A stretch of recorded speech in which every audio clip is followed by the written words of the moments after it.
Good morning students. Today we do theory of sampling, methods or techniques of sampling. Fourth method, systematic sampling. Systematic sampling, according to this method, units of population are numerically, geographically and alphabetically arranged. Systematic sampling ਦੇ ਵਿੱਚ ਕੀ ਹੁੰਦਾ ਹੈ? ਇਹ method ਦੇ ਵਿੱਚ population ਨੂੰ ਜਾਂ ਤਾਂ numerically ਅਰੇਂਜ ਕੀਤਾ ਜਾਂਦਾ, ਨੰਬਰਸ ਦੇ ਅਕੋਰਡਿੰਗ ਅਰੇਂਜ ਕੀਤਾ ਜਾਂਦਾ ਜਾਂ ਜਿਓਗ੍ਰਾਫਿਕਲੀ ਭੂਗੋਲਿਕ ਆਧਾਰ ਤੇ ਅਰੇਂਜ ਕੀਤਾ ਜਾਂਦਾ ਹੈ ਜਾਂ ਫਿਰ ਅਲਫਾਬੈਟਿਕਲੀ means A to Z ਦੇ ਅਕੋਰਡਿੰਗ ਅਰੇਂਜ ਕੀਤਾ ਜਾਂਦਾ ਹੈ। Each nth term of the numbers item is selected as a sample. Sample item ਕਿਵੇਂ ਲਈ ਜਾਊਗੀ? ਹਰ ਇੱਕ ਜੋ ਅਰੇਂਜ ਕੀਤੇ ਜਾਣਗੇ ਉਹਨਾਂ ਅਰੇਂਜ ਕੀਤੇ ਹੋਇਆਂ ਦੇ ਵਿੱਚੋਂ ਕੋਈ ਵੀ ਟਰਮ ਦਿੱਤੀ ਜਾਊਗੀ ਕਿ ਇਸ ਟਰਮ ਨੂੰ ਜਿੱਦਾਂ ਜੇ ਆਪਾਂ ਅਲਫਾਬੈਟਿਕਲੀ ਅਰੇਂਜ ਕਰਦੇ ਹਾਂ ਤਾਂ ਉਹਦੇ ਵਿੱਚੋਂ ਕਹਿਤਾ ਕਿ ਜਿਹੜੇ ਏ ਵਾਲੇ ਨੇ ਉਹਨਾਂ ਦਾ 5th ਨੰਬਰ ਏ ਵਾਲੇ ਚੋਂ 5th ਨੰਬਰ ਨੂੰ ਸਿਲੈਕਟ ਕੀਤਾ ਗਿਆ ਤਾਂ ਬਾਕੀ B C D ਜੋ ਵੀ ਬਾਕੀ ਅਲਫਾਬੈਟਿਕਲੀ ਨੇ ਉਹਨਾਂ ਦਾ ਵੀ 5th ਨੰਬਰ ਹੀ ਐਜ਼ ਅ ਸੈਂਪਲ ਚੂਜ਼ ਕੀਤਾ ਜਾਊਗਾ। ठीक है, फॉर एग्जाम्पल देखो, if 10 students out of 100 students are to be selected for a sample. 10 students select किए जाएंगे, टोटल किन्ने 100 स्टूडेंट्स के विचों 10 सैंपल ले जाएंगे, then 100 students would be numbered and systematically arranged. ਤਾਂ ਜਿਹੜੀ 100 ਸਟੂਡੈਂਟਸ ਨੇ ਉਹਨਾਂ ਨੂੰ ਨੰਬਰਿੰਗ ਕੀਤੀ ਜਾਊਗੀ ਤੇ ਨਾਲ ਹੀ ਕਿਸੇ ਵੀ ਸਿਸਟਮ ਦੇ ਅਕੋਰਡਿੰਗ ਜਾਂ ਤਾਂ ਉਹਨਾਂ ਨੂੰ ਜੀਓਗ੍ਰਾਫਿਕਲੀ ਅਰੇਂਜ ਕੀਤਾ ਜਾਊਗਾ ਜਾਂ ਨੂਮੈਰੀਕਲੀ ਜਾਂ ਅਲਫਾਬੈਟਿਕਲੀ ਅਰੇਂਜ ਕਰਕੇ ਫਿਰ ਉਹਨਾਂ ਨੂੰ ਨੰਬਰਸ ਦਿੱਤੇ ਜਾਣਗੇ।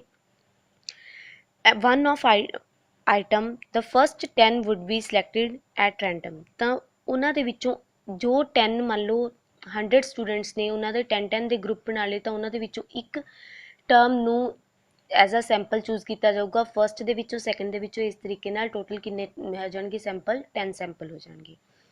ਫॉर एग्जांपल देखो, अपने कोल मान लो 100 स्टूडेंट ਸੀਗੇ, ਆਪਾਂ ਉਹਨਾਂ ਨੂੰ 1 to 10 ਅਰੇਂਜ ਲਿਖ ਲਿਆ, ਫਿਰ 11 to 20 ਖੜੇ ਕਰਤੇ, ਫਿਰ 21 to 30, 31 to 40, 41 to 50। ਇੱਕ ਲਾਈਨ ਦੇ ਵਿੱਚ 10 ਸਟੂਡੈਂਟਸ ਖੜੇ ਕਰਤੇ ਤਾਂ ਆਪਣੇ ਕੋਲ ਕਿੰਨੇ ਲਾਈਨਸ ਹੋ ਗਈਆਂ? 10 1 2 3 4 5 6 7 8 9 10। ਮੰਨ ਲਓ ਇਹਦੇ ਵਿੱਚ ਰੈਂਡਮਲੀ ਕਿਹਾ ਗਿਆ ਕਿ ਫਸਟ ਦੇ ਵਿੱਚੋਂ ਫਸਟ ਲਾਈਨ ਦੇ ਵਿੱਚੋਂ 5th ਸਿਲੈਕਟ ਕੀਤਾ ਜਾਊਗਾ, 5th ਨੰਬਰ ਸਿਲੈਕਟ ਕੀਤਾ ਗਿਆ। ਤਾਂ ਮੰਨ ਲਓ ਜੇ ਫਸਟ ਦੇ ਵਿੱਚੋਂ 5th ਨੰਬਰ ਸਿਲੈਕਟ ਕੀਤਾ ਤਾਂ ਸੈਕਿੰਡ ਦੇ ਵਿੱਚੋਂ ਕਿੰਨਾ ਹੋ ਜਾਊਗਾ? 15th, ਥਰਡ ਦੇ ਵਿੱਚੋਂ 25th, ਫਿਰ ਫੋਰਥ 'ਚ 35th, ਫਿਰ 45th, 55th, 65th, 75th, 85th and 95th। Total ਕਿੰਨੇ ਸੈਂਪਲ ਹੋ ਗਏ ਆਪਣੇ ਕੋਲ? 10 ਸੈਂਪਲ ਹੋ ਗਏ। 1 2 3 4 5 6 7 8 9 ਐਂਡ 10। ठीक है, ਮੈਰਿਟਸ ਦੇ ਵਿੱਚ ਦੇਖੋ ਜੀ ਫਸਟ ਮੈਰਿਟ ਕੀ ਹੋਊਗੀ? ਇੱਕ ਬਹੁਤ ਸਿੰਪਲ ਮੈਥਡ ਹੈ ਕਿਉਂਕਿ ਆਪਾਂ ਇੱਕ ਸਿਸਟਮੈਟਿਕਲੀ ਅਰੇਂਜ ਕਰਨਾ, ਚਾਹੇ ਉਹਨੂੰ ਅਲਫਾਬੈਟਿਕਲੀ ਕਰ ਦਈਏ, ਚਾਹੇ ਨੂਮੈਰੀਕਲੀ ਜਾਂ ਜੀਓਗ੍ਰਾਫਿਕਲੀ ਜਾਂ ਕੋਈ ਹੋਰ ਸਿਸਟਮ ਦੇ ਅਕੋਰਡਿੰਗ ਜੇ ਅਰੇਂਜ ਕੀਤਾ ਜਾਂਦਾ ਤਾਂ ਉਹਦੇ ਅਕੋਰਡਿੰਗ ਵੀ ਅਰੇਂਜ ਕਰ ਸਕਦੇ ਹਾਂ। ਤਾਂ ਇਸ ਕਰਕੇ ਇੱਕ ਸਿੰਪਲ ਮੈਥਡ ਹੈ। ਇੱਥੇ ਲੈਸ ਪੋਸੀਬਿਲਿਟੀ ਆਫ ਪਰਸਨਲ ਬਾਇਸ। ਜਦੋਂ ਆਪਾਂ ਉਹਨੂੰ ਸਿਸਟਮੈਟਿਕਲੀ ਹੀ ਖੜੇ ਕਰਤਾ ਤਾਂ ਉੱਥੇ ਪੱਖਪਾਤ ਦੀ ਸੰਭਾਵਨਾ ਤਾਂ ਰਹਿੰਦੀ ਹੀ ਨਹੀਂ। ਡੀਮੈਰਿਟਸ ਕੀ ਹੈ? Each item does not get equal chance to of being selected. ਇੱਥੇ ਹਰ ਇੱਕ ਆਈਟਮ ਨੂੰ ਸਿਲੈਕਟ ਹੋਣ ਦੇ ਇਕੁਅਲ ਚਾਂਸ ਨਹੀਂ ਮਿਲਦੇ, ਠੀਕ ਹੈ, ਕਿਉਂਕਿ ਅੱਧੀਆਂ ਆਈਟਮਸ ਤਾਂ ਬਿਲਕੁਲ ਬਿਨਾਂ ਚਾਂਸਿਸ ਤੋਂ ਹੀ ਰਹਿ ਜਾਂਦੀਆਂ ਨੇ, ਕਿਉਂਕਿ ਇੱਕ ਨੰਬਰ ਜੇ ਸਿਲੈਕਟ ਕੀਤਾ ਤਾਂ ਸੈਕਿੰਡ ਦੇ ਵਿੱਚੋਂ ਇਹ ਨਹੀਂ ਹੈਗਾ ਕਿ ਕੋਈ ਵੀ ਨੰਬਰ ਸਿਲੈਕਟ ਹੋਏ, ਸੈਕਿੰਡ ਦੇ ਵਿੱਚੋਂ ਵੀ ਉਹੀ ਸਿਲੈਕਟ ਹੋਊਗਾ ਜੋ ਫਸਟ ਸੀਰੀਜ਼ ਦੇ ਵਿੱਚੋਂ ਸਿਲੈਕਟ ਕੀਤਾ ਗਿਆ। ਸੋ ਇਸ ਕਰਕੇ ਬਾਕੀਆਂ ਦੇ ਚਾਂਸਿਸ ਨਹੀਂ ਹੁੰਦੇ ਸਿਲੈਕਟ ਹੋਣ ਦੇ। If all items in the universe are homogeneous then method of sampling serves no purpose. ਜੇ ਯੂਨੀਵਰਸ ਦੇ ਵਿੱਚ ਸਾਰੀਆਂ ਆਈਟਮਸ ਕੀ ਨੇ? ਹੋਮੋਜੀਨੀਅਸ ਨੇ, ਇਕਸਾਰ ਨੇ, ਤਾਂ ਅਸੀਂ ਇਸ ਮੈਥਡ ਨੂੰ ਅਪਲਾਈ ਨਹੀਂ ਕਰ ਸਕਦੇ ਕਿਉਂਕਿ ਜਦੋਂ ਇਕਸਾਰਤਾ ਹੋਊਗੀ ਸਾਰਿਆਂ ਦੇ ਵਿੱਚ ਤਾਂ ਅਸੀਂ ਉਹਨਾਂ ਨੂੰ ਡਿਵਾਈਡ ਨਹੀਂ ਕਰ ਸਕਦੇ। Next quota sampling. Quota sampling ਦੇ ਵਿੱਚ in this method population is divided into different groups or classes according to different characteristics of the population. ਇਸ ਮੈਥਡ ਦੇ ਵਿੱਚ ਕੀ ਹੈ ਕਿ ਪਾਪੂਲੇਸ਼ਨ ਨੂੰ ਡਿਵਾਈਡ ਕੀਤਾ ਜਾਂਦਾ ਹੈ, ਕਿਹਦੇ ਵਿੱਚ? ਡਿਫਰੈਂਟ ਗਰੁੱਪਸ ਦੇ ਵਿੱਚ ਡਿਵਾਈਡ ਕੀਤਾ ਜਾਂਦਾ ਜਾਂ ਡਿਫਰੈਂਟ ਕਲਾਸਿਸ ਵਰਗਾਂ ਦੇ ਵਿੱਚ ਵੰਡਿਆ ਜਾਂਦਾ ਅਕੋਰਡਿੰਗ ਟੂ ਦੇਅਰ ਕਰੈਕਟਰਿਸਟਿਕਸ। ਉਹਨਾਂ ਦੀਆਂ ਵਿਸ਼ੇਸ਼ਤਾਵਾਂ ਦੇ ਆਧਾਰ ਤੇ ਉਹਨਾਂ ਨੂੰ ਅਲੱਗ-ਅਲੱਗ ਗਰੁੱਪਸ ਦੇ ਵਿੱਚ ਵਰਗਾਂ ਦੇ ਵਿੱਚ ਵੰਡਿਆ ਜਾਂਦਾ ਹੈ। some percentage of different groups in total population is fixed। total population ਦੇ ਵਿੱਚ ਉਹਨਾਂ ਗਰੁੱਪਸ ਦੀ ਪਰਸੈਂਟੇਜ ਫਿਕਸ ਕੀਤੀ ਜਾਂਦੀ ਹੈ ਕਿ ਜਿਹੜਾ ਇੱਕ ਗਰੁੱਪ ਹੈ ਇੰਨੇ ਤੱਕ ਦਾ ਹੀ ਹੋਵੇ, ਉਸ ਤੋਂ ਵੱਧ ਦਾ ਨਾ ਹੋਵੇ, ਉਹਦੀ ਕੁਆਂਟੀਟੀ ਫਿਕਸ ਕਰ ਦਿੱਤੀ ਜਾਂਦੀ ਹੈ। Further, some quota of the items to be selected as a sample item is fixed। ਤੇ ਨਾਲ ਹੀ ਇਹ ਵੀ ਫਿਕਸ ਕੀਤਾ ਜਾਂਦਾ ਹੈ ਕਿ ਜਿਹੜੇ ਗਰੁੱਪ ਬਣਾਏ ਨੇ ਉਹਦੇ ਵਿੱਚੋਂ ਕਿੰਨੇ ਸੈਂਪਲ ਚੂਜ਼ ਕਰਨੇ ਆ, ਉਸ ਤੋਂ ਵੱਧ ਅਸੀਂ ਸੈਂਪਲ ਨਹੀਂ ਚੂਜ਼ ਕਰ ਸਕਦੇ।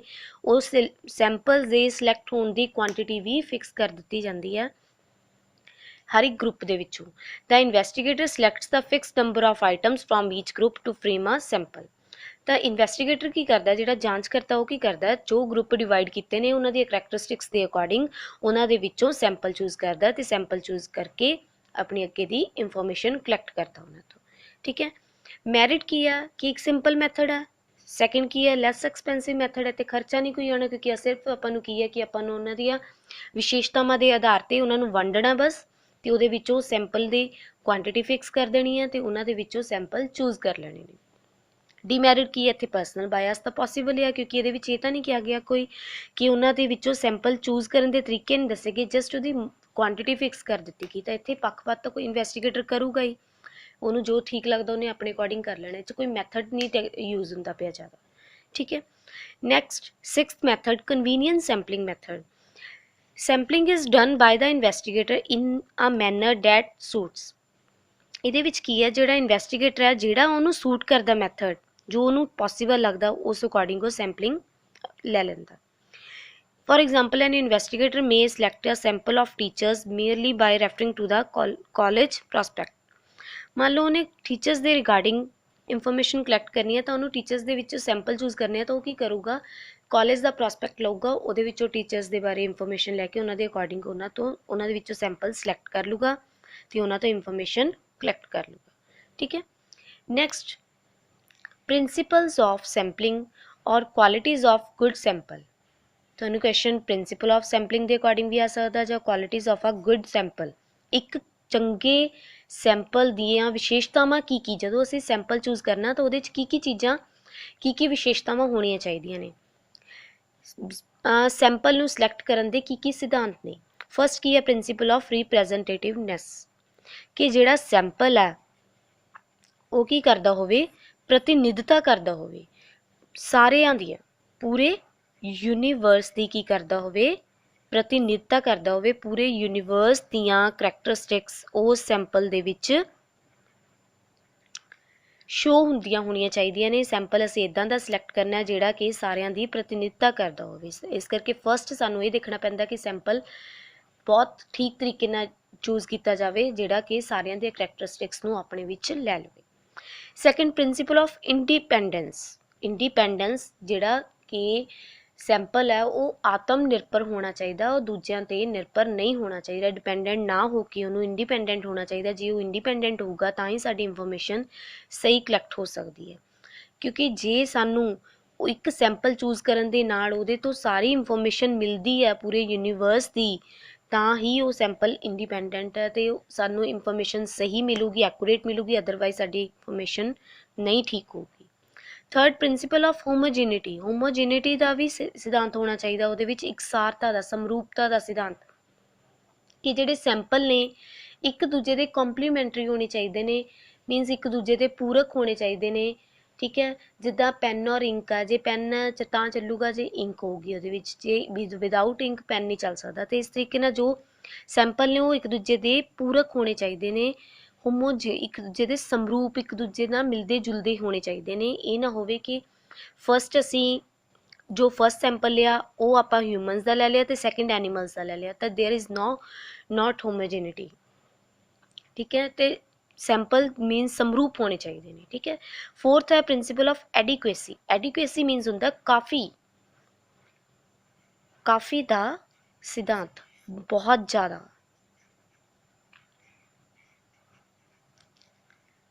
ਠੀਕ ਹੈ। ਅਤੇ ਐਡੀਕੁਏਸੀ ਦਾ ਮੀਨਿੰਗ ਹੈ ਬਹੁਤ ਜ਼ਿਆਦਾ, ਅਤੇ ਜਿਹੜਾ ਸੈਂਪਲ ਚੂਜ਼ ਕਰਨਾ ਉਹ ਐਡੀਕੁਏਸੀ ਦੇ ਸਿਧਾਂਤ ਨੂੰ ਵੀ ਪੂਰਾ ਕਰਦਾ ਹੋਣਾ ਚਾਹੀਦਾ। ਮੀਨਸ ਉਹਦੇ ਵਿੱਚ ਉਹ ਇੱਦਾਂ ਦਾ ਹੋਣਾ ਚਾਹੀਦਾ ਕਿ ਪੂਰੇ ਯੂਨੀਵਰਸ ਦੀਆਂ ਕਰੈਕਟਰਿਸਟਿਕਸ ਨੂੰ ਸ਼ੋ ਕਰੇ। ਅਤੇ ਜਾਂ ਜਦੋਂ ਅਸੀਂ ਇਨਫੋਰਮੇਸ਼ਨ ਕਲੈਕਟ ਕਰਨੀ ਹੈ ਤਾਂ ਸਾਨੂੰ ਜਸਟ ਇਹ ਨਾ ਹੋਵੇ ਕਿ ਜਿੰਨਾ ਕੁ ਅਸੀਂ ਪੁਆਇੰਟ ਟੂ ਪੁਆਇੰਟ ਪੁੱਛਿਆ ਉਨਾ ਕੁ ਹੀ ਆਨਸਰ ਮਿਲੇ, ਉਸ ਤੋਂ ਵੱਧ ਵੀ ਅਸੀਂ ਇਨਫੋਰਮੇਸ਼ਨ ਕਲੈਕਟ ਕਰ ਸਕਦੇ ਹਾਂ। ਤਾਂ ਇਸ ਤਰੀਕੇ ਨਾਲ ਸਾਨੂੰ ਸੈਂਪਲ ਚੂਜ਼ ਕਰਨਾ ਪੈਣਾ ਹੈ ਕਿ ਜਿਹੜਾ ਸਾਨੂੰ ਹੋਰ ਫਰਦਰ ਇਨਫੋਰਮੇਸ਼ਨ ਵੀ ਦੇ ਸਕੇ।